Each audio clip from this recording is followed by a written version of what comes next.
Kapaskuhan ay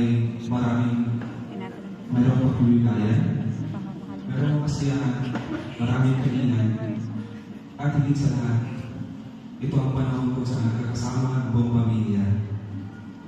Pero nakakalungkot pong isipin na halos lahat tayo na narito ngayon ay malayo sa kanyang pamilya at mga mahal sa buhay. Pero gayon po man,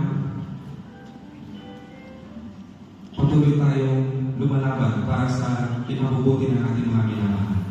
Ngayong umaga, nais po namin kayo mandugan na isang pamaskong awitin upang may padama naman sa inyo na kayo po ay kabahagi ng aming pamilya, na tayo na narito ngayon ay isang buong pamilya na nagsama-sama sa panahon ng Pasko.